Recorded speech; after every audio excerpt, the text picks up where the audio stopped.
OG cinema బీభత్సం పెద్ద hit. అసలు ఎంత హిట్ అంటే అంత హిట్. ఈ మధ్య కాలంలో మేము ఈ సినిమాని అసలు ఇట్లాంటి సినిమాని చూడలేదు.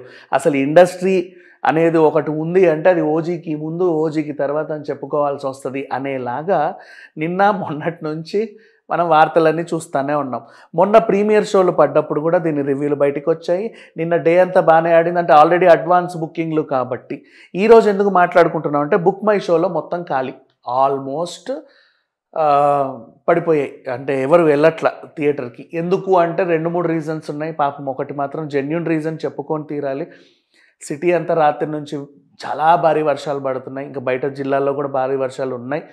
సో ఆల్రెడీ కొన్న వాళ్ళు కూడా పాపం టైంకి వెళ్ళలేని పరిస్థితి. అండ్ మిగతా వాళ్ళు ఏంటంటే చూద్దాంలే ఎందుకు ఈ వర్షంలో అనే ఉంది. నౌ వర్షమున్న పిడుగులు పడినా ఏమున్నా ఈదుకుంటైనా సరే మేము వెళ్ళి సినిమా చూస్తాం అనే టాక్ ఈ సినిమాకి రాలా. కాబట్టి అలా ఉంది. ఇది ఫ్యాక్ట్. ఎందుకు స్టార్ట్ అయిందో తెలియదు, ఎందుకు ఎండ్ అయిందో తెలియదు. అసలు ఆ ఎండింగ్ పర్ఫెక్ట్గా లేదు. అందుకని చెప్పి కొన్ని ఎండింగ్స్ మనకి పర్ఫెక్ట్గా లేకపోతే పార్ట్ 2 వదిలేయడం మనము ఆనవాయితీగా చూస్తూనే ఉన్నాం ఈ మధ్యకాలంలో. ఎంతసేపు ఏం జరుగుతుందో ఎవరికి అర్థమయ్యే లోపే తెగ నరుకుడు, మటన్ షాప్ లాగా నరుకుడు స్టార్ట్ అయిపోయింది. ఇష్టం ఉన్నట్టు పటా. పాపం ఆ చచ్చేవాడు ఎందుకు చేస్తున్నాడో అర్థం కాదు. వాడిని చూస్తే జాలి కూడా వేయదు. ఏ ప్రాణం పోయినా ఒక ఫీలింగ్ అనేది రాదు. ఎవడిని నరికినా ఒక ఫీలింగ్ అనేది మాత్రం ఉండదు. గట్టిగా గుర్తుండిపోయే ఒక క్యారెక్టరు లేదు. ఇంకా చెప్పాలి అంటే శ్రీయారెడ్డిని అలా ఎలివేట్ చేశారు. బట్ ఆమె ఎప్పుడు ఏదో చేస్తుంది అనుకుంటే ఏమీ లేదు. చాలా సింపుల్గా ఓ పవర్ఫుల్ క్యారెక్టర్ అనేది అర్థమవుతా ఉంది, కానీ ఆ పవర్ఫుల్ ప్రెజెన్స్ అనేది లేదు.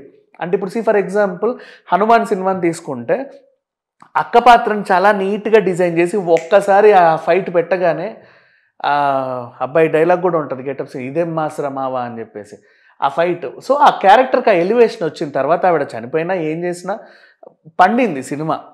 అంటే ఒక క్యారెక్టర్ని మీరు బలంగా ప్రజెంట్ చేసినప్పుడు దానికంటూ కొన్ని ఎమోషన్స్ ఉండాలి. ఆ ఎమోషన్స్ జనాలకు కనెక్ట్ అవుతేనే సినిమాలు హిట్ అవుతాయి. కంటి వరకే ఉండకూడదు, కంటి నుంచి మనసును తాకాలి. ఏ సినిమా అయినా సరే, ఏ సన్నివేశం అయినా సరే. ఇంకొన్ని క్యారెక్టర్లు, మహా క్యారెక్టర్లు, జీవా లాంటి క్యారెక్టర్ అండ్ మన పుష్ప సినిమాలో విలన్ ఆ క్యారెక్టర్ కూడా ఏదో అజయ్ ఘోష్ గారు ఏదో జూనియర్ ఆర్టిస్టుల కంటే చాలా తక్కువ నీడితో కాసేపు ఎందుకున్నారో కూడా అర్థం లేని సిచ్యువేషన్లో వాళ్ళు ఉన్నారు. అండ్ శుభలేఖ సుధాకర్ గారి క్యారెక్టర్కి పెద్ద ఎలివేషన్ ఇచ్చారు. తర్వాత ఆ క్యారెక్టర్ మరి అసలు ఆయన ఉన్నాడన్న విషయాన్ని కూడా మర్చిపోయారు నెక్స్ట్ ఎండింగ్కి వచ్చే వరకు. సుజిత్ సినిమాలో ఉండే ప్రాబ్లమ్సే ఇవి. ఏంటంటే ఇన్ని క్యారెక్టర్లు పెట్టుకుంటాడు, మొత్తం దేశంలో ఉన్న నటులందరినీ తెచ్చి పెట్టేస్తాడు. ఒక్కొక్కడికి ఒక్కొక్క ఇంపార్టెన్స్ ఇచ్చి ఒక డైలాగ్ ఇచ్చేసరికి 2.5 గంటల సినిమా అయిపోయేలా అన్ని క్యారెక్టర్లు తెస్తాడు. వీళ్ళని ఏం చేయాలి అర్థం కాక ఆయన కన్ఫ్యూజ్ అవుతూ జనాలను కూడా కన్ఫ్యూజ్ చేస్తాడు. ఇదే ఇక్కడ ప్రాబ్లం. సో ఇకపోతే ఫ్యాన్స్ని బేస్ చేసుకొని ఆడే కొన్ని సినిమాలు ఉంటాయి. కొంతమంది స్టార్ హీరోలని ఓన్లీ వాళ్ళ ఫ్యాన్స్ని మైండ్లో పెట్టుకునే సినిమాలు తీస్తూ ఉంటారు. ఆ ఫ్యాన్స్ వచ్చి చూస్తారు, కరెక్ట్ సార్ అంటే ఫస్ట్ డే సెకండ్ డే మహా అయితే ఫ్యాన్స్ వస్తారు, అప్ప భలే ఉంది అంటారు, విజిల్స్ వేస్తారు, పేపర్లు ఎగరేస్తారు. నిన్న మొన్న కొంచెం ఉత్సాహం ఎక్కువ తెరలు కూడా చింపేశారంట. ఆ రేంజ్కి వెళ్తుంది. అంతవరకు అయితే ఓకే. కాకపోతే ఏంటంటే తర్వాత ప్రేక్షకులు ఉంటారు కదా, సినీ అభిమానులు ఉంటారు, సాధారణ ప్రేక్షకులు ఉంటారు. వాళ్ళకి ఏంటో అర్థం కాని సిచ్యువేషన్. ఇట్లా గందరగోళంగా ఉన్న సినిమాని ఏదో జరుగుతూ ఉంది, అసలు ఏం జరుగుతుందో అర్థం కాదు, కానీ అమ్మో చాలానే జరుగుతుంది అనేలాగా ఒక మ్యూజిక్ ఎలివేషను అండ్ ఎటు దిప్పు ఎలివేషన్తో అలా సినిమా లాస్ట్కి వచ్చి ఇంతకీ మేము ఎందుకు ఎలివేషన్ ఇచ్చామో తెలుసా, అసలు ఏం జరిగిందో తెలుసా, అసలు వీళ్ళంతా ఎవరో తెలుసా, మొత్తం మేము పార్ట్ 2లో చూపిస్తాం, అప్పటి వరకు వెయిట్ చేయండి అని చెప్పేసి ముగించడం. This is what cinema. So అంటే ఏ సినిమా గురించి అయినా సరే మొదటి రోజు రివ్యూలు బాగానే వస్తాయి. రివ్యూలు కూడా అందరు బాగానే ఇచ్చారు. మీరు ఒకటి బాగా గమనించండి, మహా సైట్స్ అన్ని రివ్యూలు కింద చూడొచ్చు 2.5, 2.75, 3 వేశారు. కానీ సినిమాల్లో లోపాలన్నీ రాశారు. అన్ని లోపాలు రాసి అంత రేటింగ్ ఎట్లా ఇచ్చారో అర్థం కాల. ఏదో జరుగుతూ ఉంది, గందరగోళంగా ఉంది, స్క్రీన్ ప్లే సరిగ్గా లేదు, సెకండ్ హాఫ్లో అసలు ఏమీ అర్థం కావట్లేదు, ఏ క్యారెక్టర్ ఎట్టుపోతుందో తెలియట్లేదు, ఎవరు ఎందుకు నరుకుతున్నారో తెలియట్లేదు. బలమైన క్యారెక్టర్స్ 2 పెట్టుకున్నావు సినిమాలో, ఒకటి భార్య, ఒకటి తండ్రి.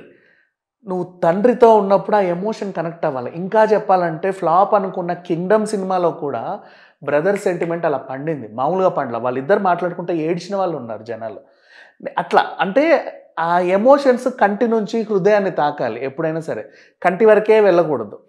నెక్స్ట్ ఫాదర్ సెంటిమెంట్ ఉన్నా కూడా అది మనసుకు తాకేలా లేదు. భార్య సెంటిమెంట్, ఆవిడ పాపం ఎందుకో వచ్చింది, ఎందుకో వెళ్ళింది, సరిపోయింది.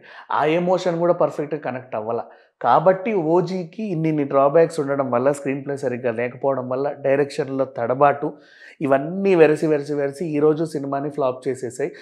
సరే, ఏదేమైనా వీళ్ళు సక్సెస్ మీట్లు అయితే పెట్టుకున్నారు, చాలా సంబరపడిపోతున్నారు. అండ్ ఏంటంటే 366 స్క్రీన్స్లో ఫస్ట్ డే మన ప్రీమియర్ రిలీజ్ అయింది. అదొక సంచలనమే. Premier 800 ticket. నువ్వు ఎంత కాదన్నా ఆన్ అండ్ యావరేజ్ కొన్ని థియేటర్లో 1500 సీట్లు ఉంటాయి, కొన్ని థియేటర్లో 500 సీట్లే ఉంటాయి. మనం ఆన్ అండ్ యావరేజ్ 1000 పెట్టుకుందాం. 1000 అన్ని హౌస్ఫుల్స్ అయితే అయ్యాయి. సో ఫస్ట్ డే కలెక్షన్ వచ్చింది 30 కోట్లు అయితే, చాలా సింపుల్గా అయితే 30 కోట్లు వచ్చాయి, కాదని చెప్పలేం, కలెక్షన్స్ వచ్చాయి. రెండో రోజు ఆల్రెడీ ప్రీ బిజినెసే 50 కోట్లు అయ్యింది అని దంచారు కాబట్టి అవి కూడా వచ్చి ఉంటాయి. మూడో రోజు తేలిపోయింది సినిమా ఈరోజు. సో ఇది కథ. ప్రొడ్యూసర్ని బతికించడానికి చాలా ట్రై చేశారు. నాకు తెలిసి ప్రొడ్యూసర్ హ్యాపీయే. సండే ఉంది కదా, సండే వరకు అంటే రేపు కలుసుకుంటే కొద్దో గొప్ప 200 కోట్ల వరకు అయితే వచ్చి ఉంటాయి. ఆయన ఎంత పెట్టాడో మనకు తెలియదు. కొంచెం అటు ఇటుగా అయితే బ్రేక్ ఈవెన్ అయ్యే ఛాన్స్ అయితే కనబడతా ఉంది, అంటే ఈ వైబ్స్ వల్ల. బట్ సినిమా జనాల్లోకి వెళ్ళిందా అంటే లేదు. పోనీ ఇలాంటి సినిమాల కోసం ఓటీటీ వరకైనా ఎదురు చూస్తారా అంటే అది లేదు. అంటే గందరగోళం, అసలు సంబంధం లేని ఎలివేషన్స్, మితిమీరిన అతి సన్నివేశాలు, ఏంటో కలిసి ఈరోజు 2 అక్షరాల సినిమా అయింది OG. They call him OG. ఆ వషి అయితే చెవులో విషం. అసలు ఆ పాట ఏంటో, అది ఏం పాటో, అది డైలాగో పాటో, అది ఎందుకు పెట్టారో కూడా అర్థం కాని సిట్యువేషన్. సో ఇట్లాంటి వల్ల ఓజీకి రావాల్సిన హైప్ వచ్చినా నిలబెట్టుకోలేక చతికిలబడిన cinema. It's okay, no problem. చాలా సినిమాలు రిలీజ్ అయిన ప్రతి సినిమాలు హిట్ అవ్వాలని లేదు. అలా అని హిట్ కాకపోయినంత మాత్రాన వాటిని అసలు సినిమాయే కాదు అనాల్సిన అవసరం కూడా లేదు. ఏదో ఒక సాధారణ సినిమాలాగా మిగిలిపోయింది. ఎప్పుడైనా సరే టీవీలోనో ఓటీటీలో వచ్చినప్పుడు ఒక లుక్ అయితే వేయొచ్చు, బట్ ఆ లుక్ కూడా మనకు అర్థమయ్యేలాగా ఉంటే ఇంకా బాగుండు అనేది ఒక ఫీలింగ్ అంతే. Thank you so much.